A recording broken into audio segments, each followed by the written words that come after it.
Sometimes it's the people that love us the most that can also hurt us the most. And today we are here to explore what happened in the Reiner family tragedy.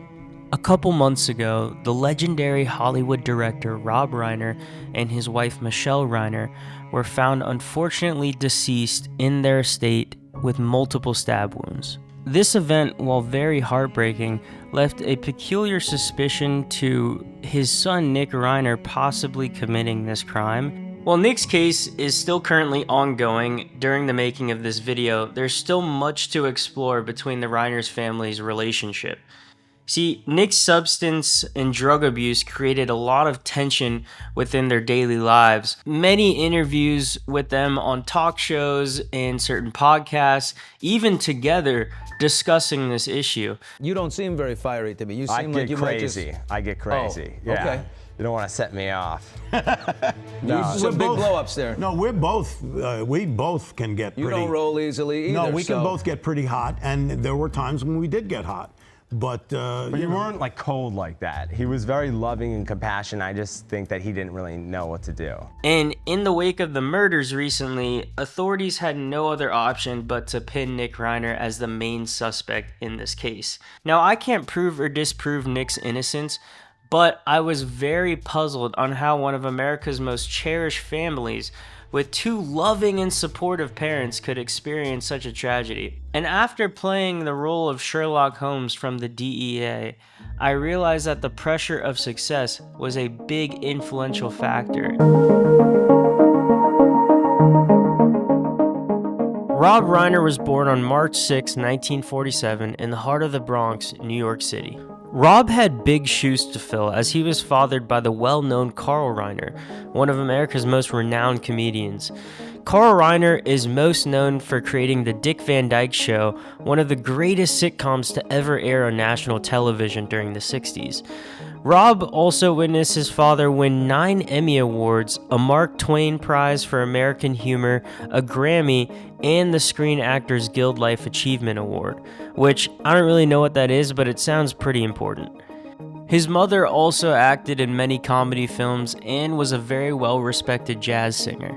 Needless to say, creativity ran in the Reiner blood, and their move to Los Angeles in 1959 set Rob on a pretty straight trajectory to pursue film school at UCLA in 1964. Acting became Rob's first love, where he formed an improv group called The Session with the likes of colleagues Richard Dreyfuss, Larry Bishop, and Phil Mishkin. They practiced day and night in their school's auditorium, so much that authorities had to routinely kick them out during closing time. It became apparent that school was just too slow for Rob's progress, and he ended up dropping out after the first 2 years. And this was a very bold move at the time, because UCLA's film department was held in very high regards. But I guess Rob just got tired of writing those jokes in that sweaty basement, because he wanted to take it to the main stage. And after working a few odd jobs here and there, Rob landed a writing gig at the Smothers Brothers Comedy Hour, which was very influential in its time. And despite this, Rob still felt like he was overshadowed by his father's success. I had struggled with, my own issues. The drugs at the time, there were more psychedelics in those days. It wasn't as much cocaine or heroin. There was a lot of mushrooms, LSD and stuff like that. And I was doing a lot of that stuff, trying to figure out what was going on with me. And I, had a father who was a high achiever. And, sometimes it's tough to live up to, your father. It turns out Rob would actually follow in his father's footsteps and received his first breakout role in one of the biggest shows of the 70s, All in the Family. The show ran on for a little under a decade, and Rob would later exit, and he decided to pursue other endeavors.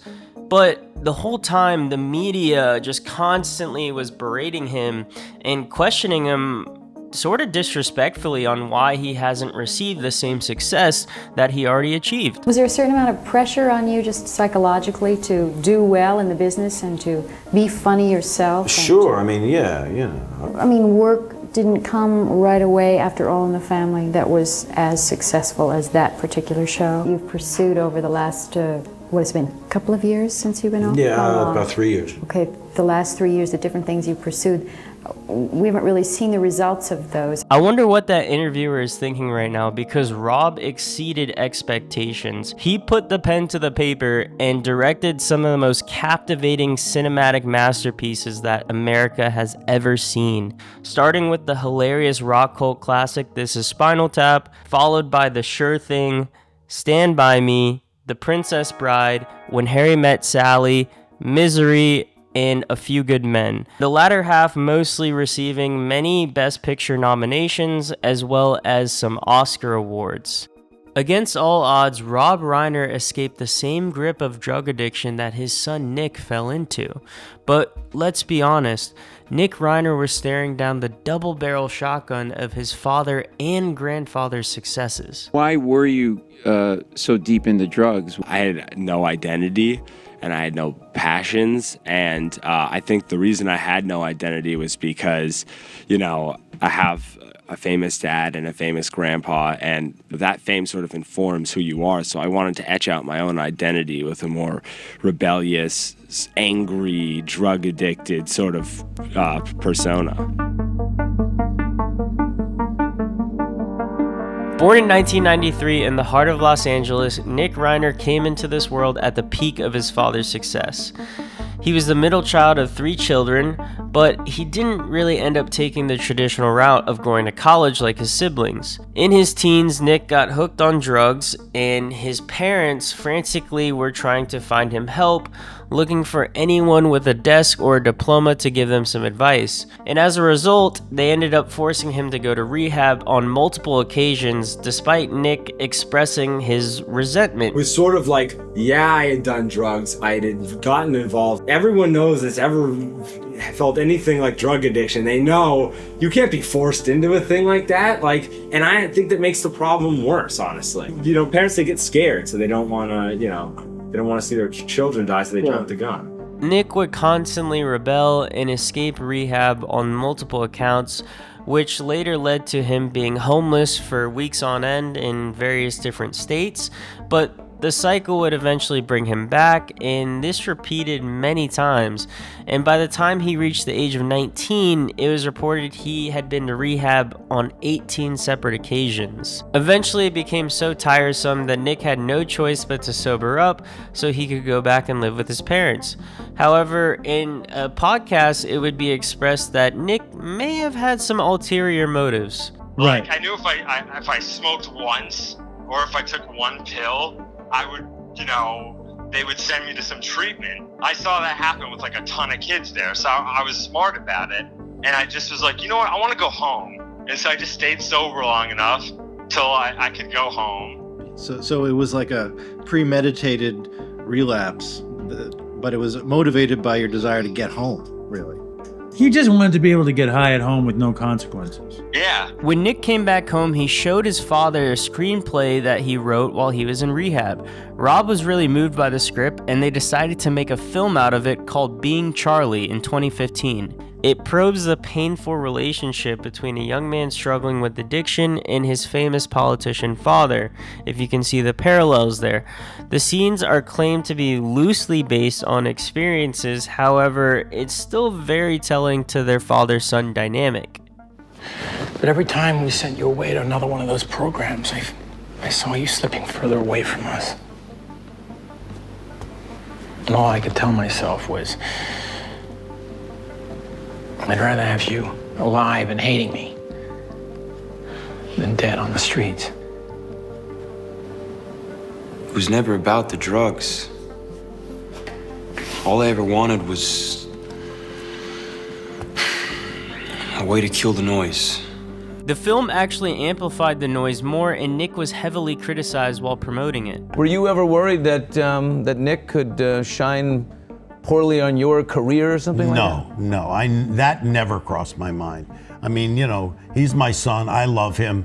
It doesn't matter. That he's more important than anything that could happen to me. He did talk about doing press for Being Charlie on Dopey and how difficult it was for him. And Nick was talking about after the press junket, he would get high, but the whole press junket, he was saying how he's sober.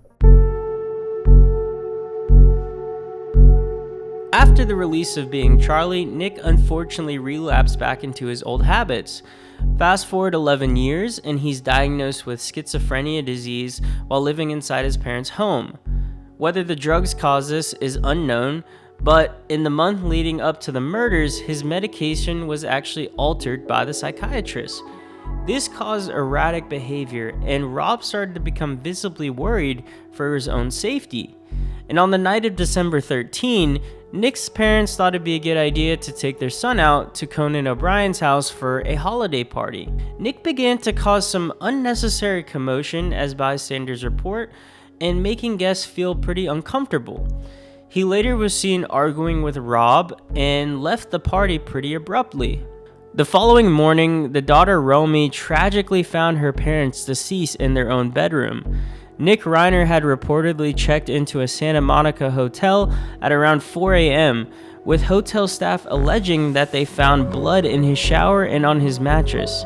Nick appeared in a court a month ago and pleaded not guilty, expected to defend with reason of insanity. Whether Nick did this crime or not is not the center of this video. It's the drug addiction that's confirmed and what created tension within the family. So I wanted to find out, how can we prevent these situations from happening as best as possible for our children? Not all of us have rich and famous parents, but Nick Reiner has a lot of traits that we could probably relate to. And me, being someone who used to smoke on the Mary Jane, I always felt the inner desire to rebel against my parents. When I was doing it, I didn't feel like I was causing anyone else any harm or even causing myself harm. But my parents saw opposite, and when I was caught, I didn't want to tell them the truth. I was scared to get in trouble if I were to tell them the truth, because they always say, be honest, be honest, be honest, and that's the best policy. But it's kind of not the best policy when you're honest and you get in more trouble than you were if you were lying. Exactly what my son said. So I looked into a study by a child psychology professor from McGill Researchers, and they were exploring why a child's need to appease adults is why they actually lie. So they gathered a group of 372 children ranging from ages 4 to 8. The kids were put in a room with their backs turned to a noise-making stuffed animal. They were told one of two things: that either there'd be consequences for peeking, or that if you do it, then it's good to tell the truth. Then the researchers would leave the room and let the kids do whatever they want, and they found out that 2/3 of the kids actually broke the rule and peeked at the toy. But the majority of those who looked at the toy and were told there would be consequences lied about peeking, whereas the ones who peeked were told honesty is the right thing to do. They appeased the adult by telling the truth about their wrongdoing. So the bottom line is that punishment does not promote truth-telling. In fact, the threat of punishment can have the reverse effect by reducing the likelihood that children will tell the truth when encouraged to do so. And as it says in the Bible, "And fathers, do not provoke your children to anger, but nurture them in the discipline and admonition of the Lord."